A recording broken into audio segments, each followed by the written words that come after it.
السلام علیکم دوستو، اردو کلاسک چینل پر خوش آمدید۔ معزز سامعین حضرات، آپ سے امید کی جاتی ہے کہ ویڈیو کو لائک کریں اور چینل کو بھی سبسکرائب کر لیں۔ آئیے چلتے ہیں کہانی کی جانب۔ آتون سیریز قسط نمبر 5۔ دیوداسی الکندہ کو مندر کی رقاصہ روکاش اور اس کے عاشق مگاش کی موت کی سزا سنائے جانے کا سخت دکھ تھا اور صبح و شام ان دونوں کے فرار کے منصوبوں پر غور کرتی رہتی تھی۔ وہ خود موجودوں کے ایک نوجوان سے محبت کرتی جو صرف اسے ایک نظر دیکھنے کے لیے کبھی کبھی مندر میں عبادت کرنے آتا تھا، مگر وہ دونوں ایک دوسرے کے نہ ہو سکتے تھے۔ مندر کے قوانین ہمیشہ کے لیے ان کی راہ میں حائل تھے۔ اب وہ نہیں چاہتی تھی کہ اس کی پیاری سہیلی اور حسین ترین رقاصہ روکاش محض محبت کرنے کے جرم میں اپنے محبوب کے ساتھ قتل کر دی جائے۔ وہ شب و روز بے چینی سے سوچ وچار کرتی رہی۔ آخر اس نے اپنے ذہن میں ایک منصوبہ تیار کیا اور کمال جرأت سے کام لیتے ہوئے خود اپنی موت سے کھیلتے ہوئے ان سپاہیوں پر ڈورے ڈالنے شروع کر دیے جو مندر کے تہخانے میں روکاش کی کال کوٹھی کے باہر پہرا دیتے تھے۔ یہ دونوں سپاہی ہر وقت مسلح رہتے اور اپنے فرض کی سختی سے پابندی کرتے، مگر الکندہ کے تیر نیم کش اور اس کی چنچل اداؤں کے سامنے انہوں نے بھی ہتھیار ڈال دیے، اور ایک رات انہوں نے الکندہ کو اجازت دی کہ وہ اپنے سہیلی روکاش سے چند لمحوں کے لیے ملاقات کر سکتی ہے۔ رقاصہ روکاش نے کال کوٹھی میں اپنی سہیلی دیوداسی الکندہ کو آتے دیکھا تو اسے خوشی بھی ہوئی اور حیرت بھی۔ الکندہ تم؟ اس کے منہ سے بے اختیار نکل گیا۔ الکندہ اپنے ہونٹوں پر انگلی رکھتے ہوئے کہا، روکاش میری پیاری سہیلی، میرے پاس وقت بہت کم ہے، میں تم سے صرف اتنا پوچھنے آئی ہوں، کیا تم اپنے محبوب کے ساتھ یہاں سے فرار ہونے کو تیار ہو؟ روکاش تو الکندہ کا منہ دیکھتی رہ گئی۔ اسے اپنے خشک ہونٹوں پر زبان پھیر کر کہا، الکندہ تم موت کی دہلیز پر میرا دل خوش کرنے کی کوشش کر رہی ہو۔ الکندہ نے کہا، روکاش مجھے صرف اتنا بتا دو کہ تم یہاں سے فرار ہونا چاہتی ہو یا نہیں۔ روکاش نے سنبھل کر جواب دیا، الکندہ مگر یہ کیسے ممکن ہو سکتا ہے؟ کیا تمہیں معلوم نہیں کہ اس تہخانے میں آیا ہوا کوئی انسان زندہ نہیں بچ سکتا؟ الکندہ نے روکاش کے ہاتھوں کو اپنے ہاتھوں میں لے کر کہا، پیاری بہن مجھے سب کچھ معلوم ہے، اس کے باوجود میں تمہیں یہاں سے فرار ہونے میں مدد دوں گی۔ میں نے ایک ترکیب سوچ رکھی ہے، اگر تم یہاں کہہ دو کہ میں اس ترکیب پر آج اسے عمل کرنا شروع کر دوں گی اور اس سے پہلے کہ تمہیں دیوتا کے حضور قربان کیا جائے تم اپنے محبوب مگاش کے ساتھ کسی دوسرے ملک کی طرف سفر کر رہی ہوگی۔ روکاش نے کہا، الکندہ میں اسی وقت اپنے مگاش کو لے کر اس پتھر دل شہر سے بھاگ جانا چاہتی ہوں، مگر مجھے یقین نہیں آتا کہ تم اس خطرناک منصوبے پر کامیاب ہو سکو گی۔ الکندہ نے کہا، تو یہ تم مجھ پر چھوڑ دو، اگر میں آدھی رات کو تم سے ملاقات کرنے تمہاری کال کوٹھی میں آ سکتی ہوں تو تمہیں یہاں سے نکال بھی سکتی ہوں۔ اب تم اطمینان سے یہاں بیٹھو، میں مگاش سے ملاقات کر کے اسے بھی اپنے منصوبے سے آگاہ کر دوں گی اور پھر ایک روز تم دونوں کو اس جہنم سے نکال دوں گی۔ دیوتا تمہارا نگہبان ہو۔ اور اس سے پہلے کہ پہرے دار سپاہی الکندہ کو ملاقات ختم کرنے کے لیے کہتے ہوئے خود ہی کال کوٹھی سے باہر نکل آئی اور دونوں سپاہیوں کو ایک نگاہ دل برانہ سے تکتی ہوئی وہاں سے رخصت ہو گئی۔ اب اس نے ان پہرے داروں پر اپنا جادو جگانا شروع کر دیا جو بتراش مگاش کے تہخانے پر پہرا دیتے تھے۔ ایک حسین اور پرکشش لڑکی کے لیے اس عہد کے موجودوں کے کسی بھی نوجوان پر اپنا جادو چلانا کوئی مشکل امر نہیں تھا۔ الکندہ بہت جلد پہرے داروں کو دل اپنی مٹھی میں لینے میں کامیاب ہو گئی۔ اس نے ان پہرے داروں کو بھی وہی کہانی بیان کی کیونکہ وہ مگاش سے پیار کرتی ہے اور اسے مرنے سے پہلے ایک نظر دیکھنا اور اس سے زندگی کی آخری باتیں کرنا چاہتی ہے۔ پہرے داروں نے الکندہ کو اجازت دے دی کہ وہ چند سیکنڈ کے لیے مگاش کی کال کوٹھی میں جا سکتی ہے۔ رات کے اندھیرے میں پہرے داروں کے پہلو سے اٹھ کر الکندہ کال کوٹھی کا دروازہ کھول کر اندر آ گئی۔ شاہی بتراش مگاش دیوار سے ٹیک لگائے سو رہا تھا۔ اس کی داڑھی بڑھائی تھی اور مردانہ حسن و جمال مان پڑنے لگا تھا۔ تاک میں موم بتی روشن تھی جس کی روشنی نے تہخانے کی کال کوٹھی کی فضا کو اور زیادہ عصبی بنا دیا تھا۔ الکندہ نے مگاش کے شانے پر آہستہ سے ہاتھ رکھا تو اس نے آنکھیں کھول دی۔ اس کی آنکھوں میں موت کی خوف کے بجائے لازوال محبت کی چمک تھی، مگر باہر تو کڑا پہرا ہے۔ اس نے مسکرا کر مگاش کو اپنی ساری سکیم سمجھائی اور اسے بتایا کہ وہ روکاش سے ملائی ہے اور وہ بھی اس کے ساتھ فرار ہونے پر تیار ہے۔ پہلے تو مگاش کو یقین نہ آیا کہ الکندہ انہیں اس جگہ سے فرار کروا سکتی ہے جہاں قدم قدم پر پہرا ہے اور کوئی مکھی بھی اڑ کر باہر نہیں جا سکتی، لیکن پھر اس نے سوچا کہ جو لڑکی شاہی گارڈ کے متمدد ترین پہرے داروں کو الو بنا سکتی ہے وہ انہیں موت کے منہ سے فرار ہونے میں مدد بھی دے سکتی ہے۔ اس نے الکندہ کے فرار کے منصوبے کو غور سے سنا۔ اس میں خطرہ بہت تھا مگر وہ دونوں مندر کی چار دیواری سے باہر جا سکتے تھے۔ مگاش کو یہی چاہیے تھا، ایک بار روکاش کے ساتھ لے کر یہاں سے مندر کی سنگین اور منحوس چار دیواری سے باہر نکل جائے، پھر جو ہوگا دیکھ لے گا۔ مگاش کو سب کچھ سمجھا کر الکندہ واپس چلی گئی۔ فرار کی رات موجودوں کے آسمان کو سیاہ بادلوں نے ڈھانپ رکھا تھا۔ ان کی کالی گھٹاؤں نے رات کی سیاہی کو تاریک تر بنا دیا تھا۔ بارش نہیں ہو رہی تھی مگر بجلی رہ رہ کر چمک رہی تھی۔ رات کا پہلا پہر گزرا تو مندر میں پوجا کی رسم شروع ہو گئی۔ روکاش کی جگہ الکندہ نے مذہبی رقص کیا اور قائم مقام کاہن اعظم سے گلاب کے پھولوں اور زعفران کا تبرک وصول کیا۔ اذیت پسند کاہن بڑا خوش تھا کیونکہ مگاش اور روکاش کی قربانی کا دن قریب آ گیا تھا۔ اس نے الکندہ کی طرف دیکھ کر کہا، الکندہ جس روز تمہاری پیاری سہیلی اور اس کے عاشق کے سینے چیرے جائیں گے اور ان کے دل گرم لوہے کی سلاخوں میں پروئے جائیں گے، اس روز بھی تم ہی رقص کرو گی، کیا تم خوش ہوگی؟ الکندہ نے دل پر پتھر رکھ کر کہا، ہاں کاہن اعظم، میں دیوی دیوتوں کی خوشیوں میں شریک ہوں۔ سنگ دل کاہن اعظم مکروہ ہنسی ہنسنے لگا اور الکندہ اس کے آگے تعظیم بجا کر گھنگروں کی چھن چھن میں نیم روشن ستونوں کی طرف چلی گئی۔ الکندہ آدھی رات گزر جانے کا انتظار کر رہی تھی۔ وہ اپنی کوٹری میں بستر پر لیٹی بے چینی سے پہلو بدل رہی تھی۔ شمعدان کی روشنی دیوار کے طاق میں رکھی ریت گھڑی پر پڑ رہی تھی۔ الکندہ کی نگاہیں بار بار اس گھڑی پر جاتی۔ جب آدھی رات گزر گئی تو الکندہ ایک چٹان جیسا عزم لے کر بستر سے اٹھی۔ اس نے اپنے تخت کے نیچے سے لکڑی کی صندوقچی نکال کر کھولی اور اس میں سے ایک چھوٹی سی چمڑے کی شیشی نکالے جس میں زہریلا صفوف تھا۔ اس شیشی کو اس نے اپنے کپڑوں میں چھپا کر سیاہ لبادہ اوڑا اور جام اور سراہی ساتھ لیے نیم تاریک راہداریوں میں سے گزرتی اس تہہ خانے کے پہرے داروں کے پاس آئی جو رکاش کے تہہ خانے کے باہر پہرا دے رہے تھے۔ آج الکندہ نے ان سے اپنی ملاقات پکی کر رکھی تھی۔ اندھیرے میں ہی جام و صدبو کا دور شروع ہو گیا۔ اس نے کامل ہوشیاری سے زہریلی صوف شراب میں حل کر کے دونوں سپاہیوں کو پلا دیا۔ جتنا زہر ان کے جسموں میں داخل ہوا ان کو موت کے سپرد کرنے کے لیے کافی تھا۔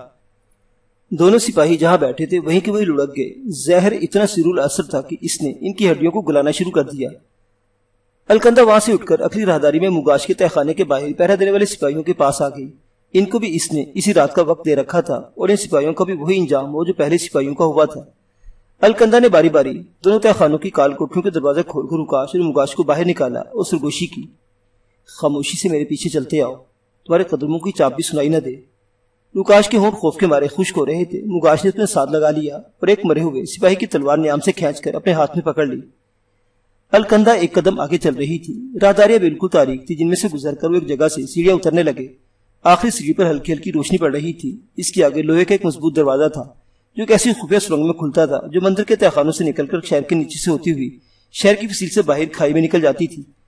الکندہ نے آخری سیڑھی کی روشنی دیکھ کر ہاتھ کے اشارے سے رکاش اور مگاش کو وہیں روک دیا اور پھر دبے پاؤں شاہب اتراش مگاش کے بالکل قریب آئی اور اس کے کان میں بغیر آواز لگائے سرگوشی کی، یہ آخری دروازہ ہے، اس کے آگے آزادی ہے۔ ایک آخری سپاہی اس دروازے پر پہرا دے رہا ہے، کیا تم اسے ہلاک کر سکتے ہو؟ مگاش نے کوئی جواب نہ دیا۔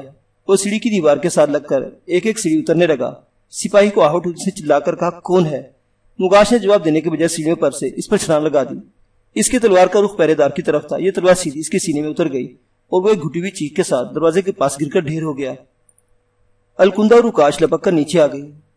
الکندہ نے تڑپتے ہوئے پہرے دار سپاہی کے تھیلے سے دروازے کی چابی نکالی اور دروازہ کھول دیا، پھر بولی، میں نے اپنی جان پر کھیل کر تم دونوں کی آزادی کا در کھول دیا ہے۔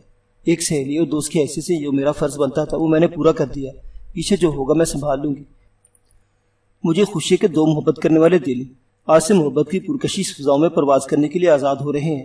محبت کے دیوتا تمہاری نگہبانی کریں۔ رقاصہ رکاش کی آنکھوں میں آنسو تھے۔ اسے اپنی جانثار سہیلی کو نے ساتھ لپٹا لیا اور کہا، الکندہ، اگر گمنام محبت کرنے والوں کی کوئی تاریخ لکھی گئی تو اس کا پہلا تمہارے کام سے شروع ہوگا۔ بتراش مگاش نے الکندہ کا ہاتھ چوم لیا اور کہا، میری بہن، آج تم نے محبت کے دیوتوں کا دل جیت لیا ہے۔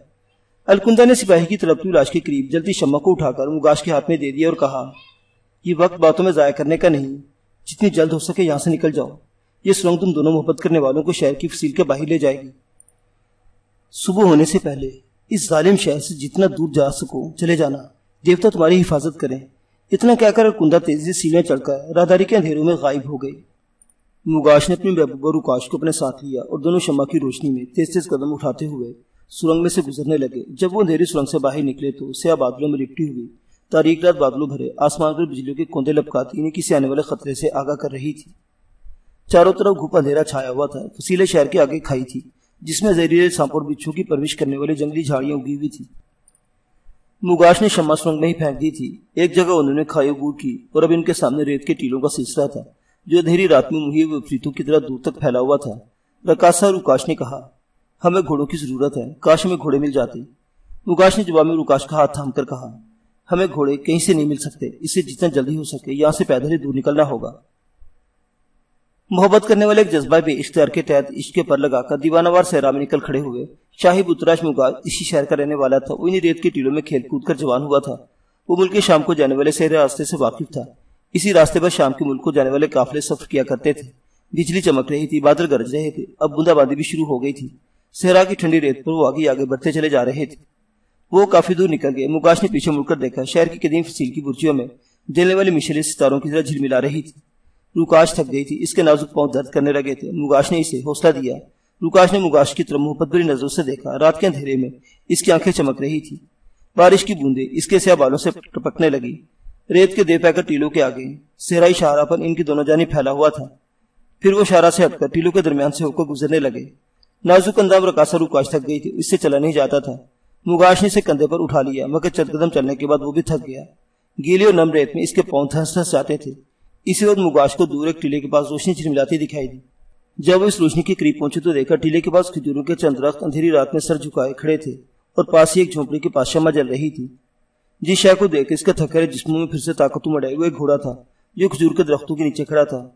مغاش نے روکاش کو آہستہ سے کہا، محبت کے دیوتاؤں نے ہماری مدد کے لیے گھوڑا بھیجا ہے۔ مغاش آہستہ آہستہ گھوڑے کی طرف بڑھا۔ اسے خدشہ تھا کہ اگر گھوڑے نے کوئی آواز نکالی تو اس کا مالک جھونپڑی میں سے نکل آئے گا، مگر گھوڑا خاموش کھڑا رہا۔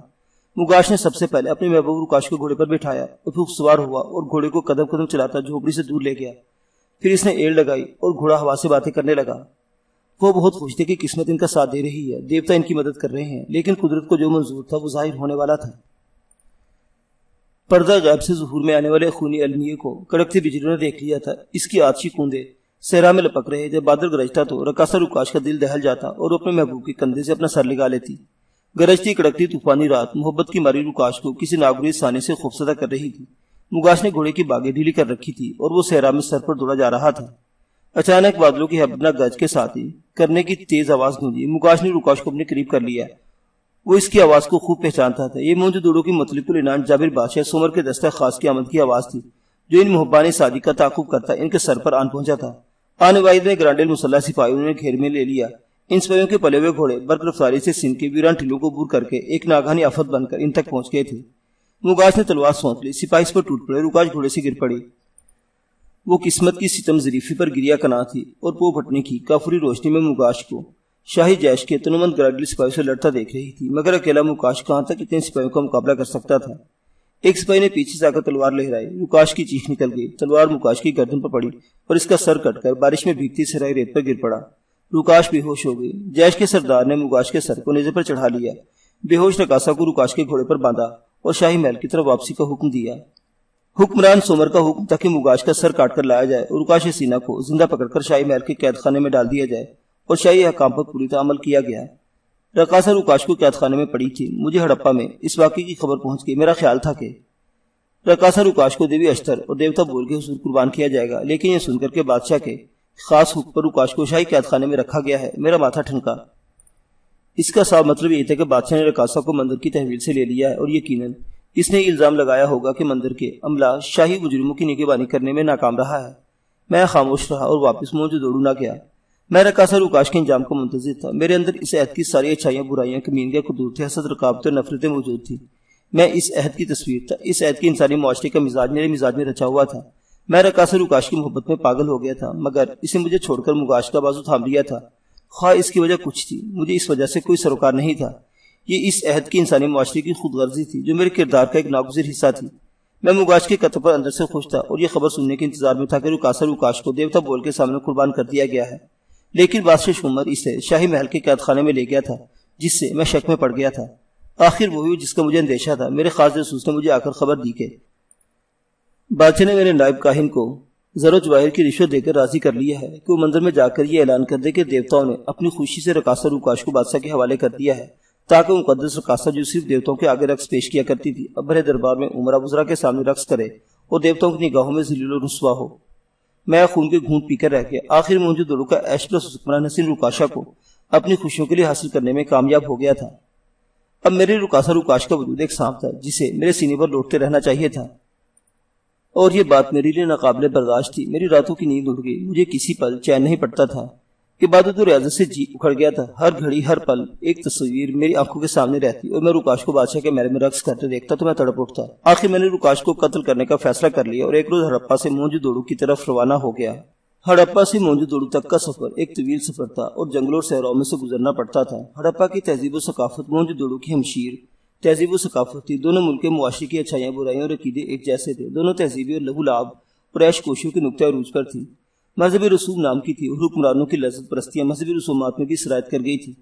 عمرہ پرستی نے گھنونے اور ناقابل علاج مرض کی شکل اختیار کر رکھی تھی۔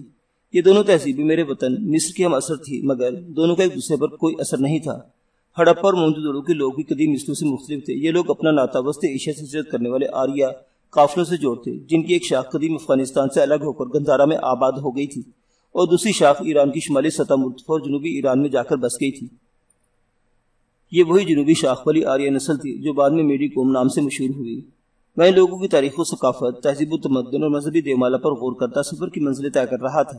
میں کاہن اعظم کے جلیل القدر مرتبے پر فائز تھا، چنانچہ ہڑپا ہی سے میرے ساتھ ایک خاص حفاظتی دستہ تعینات کر دیا گیا تھا جو مجھے اپنے جلوں میں لیے مونج دوڑوں کی جانب روا تھا۔ کسی وقت رقاصہ روکاش کی تلخ یاد میرے دل پر حملہ کر دیتی اور میں اس کی جگر پاش محبت میں ناکامی کے باعث تڑپ اٹھتا اور میں اسے قتل کرنے کے ارادے پر مضبوطی سے جم جاتا۔ مونج دوڑوں سے ایک کوس باہر پجاریوں کے ہجوم نے میرا خیر مقدم کیا۔ بادشاہ سومر نے شاہی گارڈ کا ایک دستہ بھی میرے استقبال کے لیے بھیجا تھا۔ میں بڑی شان و شکوہ کے ساتھ بول کے عظیم الشان مندر میں داخل ہوا۔ مندر کے دروازے پر میرا نائب کاہن چاندی کے تش میں مقدس زعفران اور سندل لیے ادب سے کھڑا تھا۔ میں نے زعفران اور سندل میرے قدموں میں چھڑکا اور مجھے اپنے ساتھ اندر لے گیا۔ مذہبی رسومات سے فارغ ہو کر میں نے رکاش کی قائم مقام خاصہ دیوداسی الکندا کو اپنے کمرہ خاص میں بلایا اور رکاش اور مگاش کے ساتھ بیتے ہوئے علمے کے بارے میں پوچھا۔ الکندا شروع سے میرے کردار کی خصوصیت کی معترف تھی کہ میں رازوں کی پاسبانی کرتا ہوں اور دوسروں کا راز اپنے دل کی گہرائیوں میں دفن کر دیا کرتا ہوں۔ میں نے اسے دیوتا بول اور دیوی اشتر کی قسم دے کر کہا کہ مجھے رکاش اور مگاش کے فرار کے بارے میں بتائے کہ یہ سب کچھ کیسے ہوا۔ میں نے اسے یقین دلایا کہ میں اس کا راز میرے سینے میں ہمیشہ کے لیے محفوظ رہ ہو جائے گا۔ پھر الکندا نے اپنی جان کی امان کا مجھ سے حلف لیا اور مجھے شروع سے لے کر آخر تک پوری تفصیلات سے آگاہ کر دیا۔ میں خاموشی سنتا رہا۔ جب اس نے پورنم آنکھوں سے مگاش کے قتل اور رکاش کے شاہی محل میں منتقل ہونے کی داستان علم بند کی تو مجھ سے ایک بار پھر وعدہ لیا کہ میں یہ راز کسی کو نہیں بتاؤں گا۔ میں نے تسلی دی رخصت کر دیا۔ دوسرے روز مجھے شاہی دربار میں طلب کیا گیا اور بادشاہ سومر میری تعظیم بجا لانے کے بعد وہ جلائے خاص میں لے گیا۔ اس نے مجھے قیمتی 2 شالوں کا تحفہ دیا اور رکاش کے معاشقے کے بارے میں باتیں کرنے لگا۔ کاہن اعظم خاتون شاہی بت فروش نے دیوی دیوتاؤں کی منظور نظر رقاصہ کو اغوا کر کے جس گھنونی گستاخی اور بے ادبی کی جسارت کی تھی اس کی اسے سزا مل گئی ہے۔ میں نے کہا لیکن اے شہنشاہ عالی مقام، رقاصہ رکاش بھی اسی گستاخانہ فعل کی مرتکب ہوئی ہے، وہ سزا سے کیوں محفوظ رہ گئی؟ بادشاہ نے اپنے چہرے اوپر اٹھا کر چھت میں لگے جواہرات کو دیکھا اور بولا، قائم مقام کاہن اعظم نے مجھ سے تک دیوی دیوتاؤں کا یہ پیغام پہنچایا تھا کہ وہ اس مرتد رقاصہ کو قتل کر کے اس کی زندگی کی سزا کی اذیت سے نجات نہیں دلانا چاہتے۔ ان کی خواہش ہے کہ رقاصہ رکاش شاہی محل کے بھرے دربار میں ملکی اور غیر ملکی شخصیتوں کے سامنے رقص کا مظاہرہ کر کے ذلیل و رسوا ہو اور جب تک زندہ رہے یہ ذلت برداشت کرتی رہے۔ میرے مخبروں نے ہڑپا ہی میں مجھے اصل واقعہ سے باخبر کر دیا تھا اور میں یہ خوب جانتا تھا کہ میرے لالچی اور مکار نائب کاہن اعظم کا یہ دیومالا پیغام ان بیش قیمت زر و جواہر کا مرہون منت تھا جو بادشاہ کی جانب سے اسے پیش کیے گئے تھے۔ میں چونکہ رقاصہ رکاش کو قتل کرنے کا فیصلہ کر چکا تھا اس لیے مجھے اس سے کوئی غرض نہیں تھی کہ وہ مندر میں رقص کرتی ہے کہ شاہی دربار میں ناچتی ہے۔ میں نے بادشاہ سے یہی کہا کہ میرے نائب کاہن نے جو کچھ کیا درست کہا تھا اور دیوی دیوتاؤں کی یہی مرضی تھی کہ گستاخ اور مردد رقاصہ رکاش بھرے دربار میں رقص کرے اور اس میں رسوائی کی زندگی کی آخری گھڑیوں تک برداشت کرے۔ میں نے محسوس کیا کہ میرے اس انداز فکر سے بادشاہ کو بہت خوشی ہوئی۔ اس نے مجھے اپنے اعتماد میں لینے کے لیے حجرہ خاص میں بلا کر تحائف پیش کیے تھے۔ وہ اپنے مقصد میں کامیاب ہو گیا تھا، مجھے ابھی اپنے مقصد کی کامیابی نہیں ہوئی تھی اور یہ مقصد تھا رکاش کا قتل۔ میں صبح و شام رکاش کے قتل کے منصوبے پر غور و خوض کرنا شروع کر دیا۔ اس دوران میری رکاش سے کوئی ملاقات نہ ہوئی۔ میں شاہی محل میں نہیں جاتا تھا اور وہ مقدس بول کے مندر میں داخل نہیں ہو سکتی تھی، لیکن میرا مخبر شاہی محل کی ایک ایک خبر لا کر مجھے دے رہا تھا۔ ایک روز سے مجھے یہ فرض خبر سنائی کہ رقاصہ رکاش نے شاہی محل کی خبشی کی طرف متوجہ ہو گئی ہے اور وہ راتوں کو چھپ چھپ کر ملتے ہیں۔ میرے دل پر ایک اور گھاؤ لگا۔ نازک اندام، سرمگی آنکھوں اور گلاب سے رخساروں والی رقاصہ رکاش کی محبت جو کہ میرے دل میں نرم سوز شمع بن کر جگمگایا کرتی تھی اب ایک شعلہ بن کر بھڑک اٹھی اور ہوس رقابت اور حسد کی یا گھر شے کو خس و خشا کر کی طرح جلا کر راکھ کر دینا چاہتی تھی۔ میں نے قتل کا ایک منصوبہ دل میں طے کر لیا۔ قتل کی اس خونی سازش کا سوائے میرے اور کسی کو علم نہیں تھا۔ میں نے اس سازش پر عمل شروع کیا ہی تھا کہ ایک بھیانک حادثہ گزر گیا۔ ایک رات رقاصہ رکاش اپنے حبشی محبوب کے ساتھ محل سے فرار ہو گئی، مگر ایک رات پھر پکڑی گئی۔ بادشاہ کے حکم سے حبشی غلام کا سر قلم کر دیا گیا۔ بادشاہ نے اس واقعے کو راز میں رکھنا چاہا کیونکہ وہ ایک بار پھر رقاصہ رکاش کو موت کے منہ میں جانے سے بچانا چاہتا تھا، مگر میں نے اس واقعے کو اپنے مخبروں کے ذریعے شہر میں عام کر دیا۔ رائے میں چمگویاں ہونے لگی۔ لوگ پہلے ہی دیوتاؤں کی توہین کے الزام میں ملوث ہونے اور رقاصہ کی جابخشی اور شاہی محل کی موجودگی پر کبیدہ خاطر تھے۔ اب انہوں نے رقاصہ کے شہر کے چوک میں سر قلم کرنے کا مطالبہ کر دیا۔ مندر کے کاہن اور پجاری بھی عوام کے ساتھ تھے۔ بادشاہ کو بے حد عزیز تھے، لہٰذا وہ اسے قتل نہیں کرنا چاہتا تھا، مگر مذہبی پیشواؤں اور عوام کے سامنے اسے بھی جھکنا پڑ گیا۔ اس نے ایک بار پھر مجھے تخلیہ خاص میں بلایا، مجھے رازداری میں لیتے ہوئے اس نے دبی ہوئی خواہش کا اظہار کیا کہ وہ رقاصہ رکاش کو مذہبی پیشواؤں اور عوام کے مطالبے کے مطابق موت کے حوالے نہیں کرنا چاہتا، بلکہ درون پردہ اسے صحراؤں میں کسی خفیہ مقام پر پہنچا دینا چاہتا ہے۔ میرے سینے میں رکاش سے اپنی محبت کا انتقام لینے کی آگ دوچند ہو چکی تھی۔ میں نے دیوتاؤں اور مذہبی قوانین کے حوالے سے بادشاہ کو صاف صاف کہہ دیا کہ اگر اس نے رکاش کو عوام کے حوالے نہ کیا تو رایا اس کے خلاف بغاوت کر دے گی اور ہڑپا کے حکمران کو حملے کی دعوت دے دے گی۔ بادشاہ خاموش ہو گیا، وہ گہری سوچ میں تھا۔ اس نے رقاصہ رکاش کا سر شہر کے سب سے بڑے چوک میں قلم کرنے کی تاریخ کا اعلان کر دیا۔ اب میری نفسیات نے ایک عجیب رنگ میں پہلو بدلا۔ جب تک میں نے خود اپنے ہاتھ سے قتل کا منصوبہ بنایا ہوا تھا، میرے دل کو اپنے اس فیصلے پر بھرپور سکون تھا، لیکن جو ہی میں نے تصور کی آنکھوں سے منظر دیکھا کہ ہزاروں تماشائیوں کے سامنے شاہی جلاد رقاصہ رکاش کا سر قلم کر رہا ہے، تو میرے دل و دماغ میں رکاش سے ہمدردی کا جذبہ بیدار ہو گیا۔ جانے کیوں مجھے گوارا نہیں تھا کہ کوئی دوسرا رکاش کو قتل کرے، لیکن میں اس قتل کو رکوا بھی نہیں سکتا تھا اور خود بھی اسے قتل نہیں کر سکتا تھا، کیونکہ رقاصہ رکاش کو پابند زنجیر کر کے پھانسی گھر میں ڈال دیا گیا تھا اور اس پر کڑا پہرا لگا تھا۔ آخر بادشاہ کو اپنی سلطنت عزیز تھی اور رقاصہ رکاش کو ہاتھ سے گوا کر اپنی سلطنت اور شاہی محل سے ہاتھ نہیں دھونا چاہتا تھا۔ میں ایک عجیب کرناک ذہنی کشمکش میں مبتلا ہو گیا۔ جو رکاش کے قتل کا دن قریب آ رہا تھا، میرے دل میں رقاصہ رکاش کو حاصل کرنے کا خیال شدت اختیار کر رہا تھا۔ مجھے احساس ہونے لگا تھا کہ اگر میں رکاش سے محروم ہو گیا تو یہ محرومی کا احساس ایک جلتا ہوا انگارہ بن کر ہمیشہ ہمیشہ کے لیے میرے دل میں اتر جائے گا، اور میں ساری زندگی، جو خدا جانے کتنے ہزار سال لکھی ہے، تڑپتا اور پچھتاتا رہوں گا۔ میرے ذہن پر طاری موہنجودڑو کی کاہن اعظم کا بت سرکنے لگا اور میری اصلی شخصیت سامنے آنا شروع ہو گئی۔ رکاش کی محبت نے ہر قسم کے جذبہ رقابت و حسد کو پسے پوچھ ڈال کر مجھے ایک بار پھر جنون خیز گرفت میں جکڑ لیا، اور میں ننگو ناموس اور خرقہ سالوس کی پرواہ کیے بغیر اپنی محبوبہ رکاش کو موت کے منہ سے نکال کر اپنے ساتھ بھگا لے جانے کا فیصلہ کر لیا۔ جس دن میں نے یہ فیصلہ کیا، اسی رات کو پرسرار اندھیروں میں نے الکندہ سے ملاقات کی۔ میں جانتا تھا کہ میرے اس فرار کے منصوبے کو کامیاب بنانے میں الکندہ ہی میری مدد کر سکتی ہے۔ جب میں نے اسے اپنے منصوبے سے آگاہ کیا تو ایک بار تو اس کا بھی رنگ اڑ گیا۔ اس ہرگز توقع نہیں تھی کہ عظیم مندر کا کاہن اعظم ایک مرتد اور شاہی اسیر رقاصہ کی خاطر دیوی دیوتاؤں کے منشی کے خلاف اتنا بڑا قدم بھی اٹھا سکتا ہے۔ میرے مقدس عجلہ خصوصی میں میرے سامنے چوکی پر بیٹھے مجھے پھٹی پھٹی آنکھوں سے تک رہی تھی۔ میں اپنی مسجد سے اٹھ کر بے چینی سے ٹہلنے لگا۔ میں نے صرف اس کی طرف دیکھ کر کہا، الکندہ، محبت کا جذبہ دیوی دیوتاؤں کی عظمتوں سے بھی بلند ہوتا ہے۔ کل تک میں تمہارا رازدار تھا، آج میں نے تمہیں آگے دل کی کتاب کھول دی ہے۔ میں اپنے دل کے ہاتھوں مجبور ہو گیا ہوں، شاید اس لیے کہ میں کاہن اعظم ہوتے ہوئے بھی ایک انسان ہوں۔ اب تم پر یہ فرض عائد ہوتا ہے کہ جس طرح تم نے ایک بار رکاش کو مغاش کے ساتھ فرار ہونے میں مدد دی تھی، اسی طرح بھی میری مدد کرو کہ تم تیار ہو۔ الکندہ کی حیرت فرب ہو چکی تھی اور اس میں اندر کی خطر پسند اور مہمجو عورت بیدار ہو گئی تھی۔ اس نے 3 بار میرے آگے تعظیم کی اور بولی، دیوتاؤں کے جاہو چشم کے وارث کاہن اعظم، اس وقت میری عزیز ترین سہیلی رکاش کو تمہاری محبت کی ضرورت ہے۔ میں تم دونوں کے لیے دیوتا بول کی دہکتی آگ میں بھی کودنے کو تیار ہوں۔ مجھے بتاؤ کہ میں کس طرح تمہارے لیے مددگار ثابت ہو سکتی ہوں۔ میں بڑا خوش ہوا۔ میں نے الکندہ کا ہاتھ اپنے ہاتھوں میں لے کر شفقت آمیز لہجے میں کہا، سنو، میں کسی بہانے ایک شاہی فرمان کے تحت رقاصہ رکاش کو اپنے مندر میں ایک رات کے لیے بلوا رہا ہوں۔ اس رات میں تمہیں موقع دوں گا کہ تم اسے اپنے ساتھ لے کر مندر کے خفیہ راستے سے باہر نکل جاؤ۔ شہر کی فصیل کے باہر 2 تازہ دم گھوڑے تمہارے منتظر ہوں گے۔ تم رکاش کو لے کر یہاں سے 100 کوس دور صحرا کے بس میں مونوچہر جھیل کے جنگل میں جا کر چھپ جاؤ، اور جب تک میں نہ آؤں اسی جگہ چھپی رہو۔ الکندہ کہنے لگی، لیکن اے کاہن اعظم، مندر کے جس خفیہ راستے میں سے ایک بار رکاش اور اس کے محبوب کو نکال کر لے گئی تھی، اسے بادشاہ کے حکم سے پتھروں کی دیوار سے بند کروا دیا گیا ہے۔ میں نے کہا، اس مندر سے باہر نکلنے کا ایک دوسرا خفیہ راستہ بھی ہے، جس کا صرف مجھے اور میرے نائب کاہن کو علم ہے۔ تم رکاش کو لے کر اسی خفیہ راستے سے باہر نکلو گی۔ الکندہ نے پوچھا، کیا رکاش کو اس فرار کے منصوبے کا علم ہے؟ نہیں، ابھی نہیں، میں نے کہا، مگر جب میں اس وقت رکاش کو تمہارے پاس روانہ کروں گا تو تم اسے سب کچھ بتا دو گی۔ یاد رکھنا، منوچہر جھیل کے آس پاس جو جنگل ہے، وہاں اینٹیں پکانے کے کچھ پرانے اور بے آباد بھٹے ہیں۔ تم ان میں سے کسی ایک بھٹے میں رکاش کو لے کر چھپو گی۔ میں موقع ملتے ہی یہاں سے فرار ہو کر تمہارے پاس پہنچ جاؤں گا۔ الکندہ نے سوال کیا کہ میں رکاش کو مندر میں کس بہانے سے بلواؤں گا؟ ایک دن چھوڑ کر جب اونی دیوی کا مقدس دن طلوع ہوا تو مندر سے نکل کر سندل کے تخت پر بیٹھ کر غلاموں کے کندھوں پر سوار شاہی محل کی طرف چل پڑا۔ پجاری گھوڑوں پر سوار میرے جلوں میں تھے اور غلام سفید مورچل اٹھائے مجھے ہوا دے رہے تھے۔ آگے آگے دیودا سے شلوک پڑتی اور سندل و زعفران چھڑکتی جا رہی تھی۔ بادشاہ کو پہلے سے اطلاع دی جا چکی تھی کہ میں رسمی طور پر اسے ملاقات کرنے آ رہا ہوں۔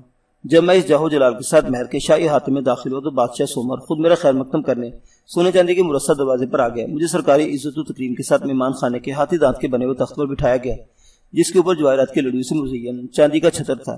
بادشاہ نے سر اور شیریں مشروب پیش کیا جس میں سفید گلاب کی پنکھڑیاں تیر رہی تھی۔ پھر اس نے مجھ سے تشریف آوری کی وجہ دریافت کی تو میں نے گردن بلند کرتے ہوئے کاہن اعظم کے بھرپور وقار سے کہا، سرزمین سندھ کے مہر عالم تاب بادشاہ علی قدر، میں اس وقت دیوی اشتر اور دیوتا بول کے احکام کی پابندی کرتے ہوئے تمہارے پاس آیا ہوں۔ بادشاہ نے بڑی نیازمندی سے پوچھا کہ دیوی اشتر اور دیوتا بول کا کیا حکم ہے؟ میں نے پہلے سے زیادہ باوقار اور باروب آواز میں کہا، اے بادشاہ، کل دیویوں کی دیوی اوہنی کا مقدس دن ہے۔ اس دن کے تقدس کو ملحوظ خاطر رکھتے ہوئے دیوی اشتر اور دیوتا بول نے میری وساطت سے تم حکم دیا کہ گردن زدنی رقاصہ روکاش کو کل کے مقدس دن رات ان کے حضور رکھا جائے، تاکہ اس سے پہلے کہ یہ مرتد مجرمہ دوزخ کے شعلوں کے سپرد ہو، دیوی دیوتا ساری رات اس کے منحوس جس پر لعنت ملامت بھیج سکے، اس لیے کہ اگر اس کے واصل جہنم ہونے میں کوئی کسر باقی رہ گئی ہو تو وہ بھی پوری ہو جائے۔ بادشاہ ایک لمحے کے لیے کچھ بے چین سا ہوا۔ میں نے فوراً دوسرا وار کر دیا، اور دیوی اشتر اور دیوتا بول نے یہ بھی کہا ہے کہ اگر ان کے حکم پر عمل کیا گیا تو بادشاہ اپنے ملک پر ہمیشہ شادمانی اور کامرانی سے حکومت کرتا رہے گا، اور اگر ان کی حکم عدولی کی گئی تو اس شہر پر ناگہانی بلاؤں کا نزول شروع ہو جائے گا۔ بادشاہ نے فوراً بڑی تکریموں سپاس گزاری سے کہا، میری کیا مجال کہ میں دیوی دیوتا کو حکم عدولی کروں، لیکن میں چاہوں گا کہ روکاش رقاصہ کو پابند زنجیر رکھا جائے، کیونکہ اب وہ میری نہیں بلکہ میری رعایا کی مجرمہ ہے، اور وہ اسے اپنی آنکھوں کے سامنے شہر کے چوراہے پر قتل ہوتے دیکھنے کی متمنی ہے۔ اب یہ عورت عوام کی امانت ہے، میں چاہوں گا کہ اس کی زبردست انتظامات کے تحت حفاظت کروں۔ میں جانتا تھا کہ بادشاہ سب کچھ رائے کی خوشنودی تباہ کے لیے نہیں بلکہ اپنے سلطنت کو بغاوتوں کی تباہ کاریوں سے بچانے کے لیے کر رہا ہے۔ میں نے کہا، مجرمہ روکاش مقدس مندر کے دروازے تک پابند زنجیر ہو کر جائے گی، مگر مندر میں دیوتا اور بول اور دیوی اشتر کے حضور اس کی زنجیریں کھول دی جائیں گی، پھر دیوی دیوتا خود اس کے ہاتھ پاؤں میں نظر نہ آنے والی زنجیریں پہنا دیں گے، اس لیے کہ معبد بول میں کسی فانی انسان کا دنیاوی زنجیروں سے بند کر چلے آنا ان کی توہین ہے۔ بادشاہ لاجواب ہو گیا۔ میں اپنے مقصد میں کامیاب واپس لوٹا۔ میں نے راد الکندہ کو اپنی پہلی کامیابی سے آگاہ کر دیا۔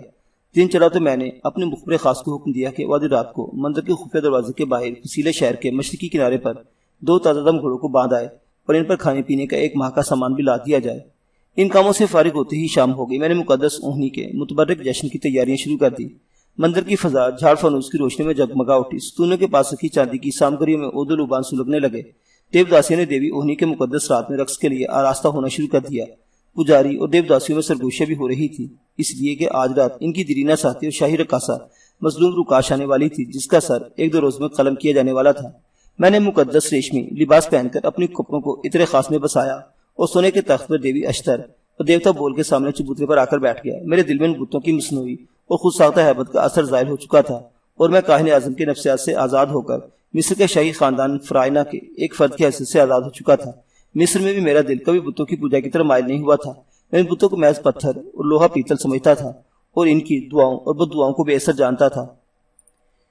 میں ہمیشہ سے مظاہر فطرت کا پرستار رہا تھا اور انہی میں خدا واحد کی حاکمیت و جبروت کا نظارہ کرتا تھا۔ یہی وجہ کہ جب میں تاریخ کے دوار میں عہد بہد سفر کرتا ہوا عباسی خلفاء کے دور میں پہنچا تو قرآن کی حقانیت اور نبی آخر الزماں صلی اللہ علیہ وسلم کی تعلیمات پر ایمان لاتے ہوئے دائرہ اسلام میں داخل ہو گیا اور توحید پرستی کا شعار اختیار کیا۔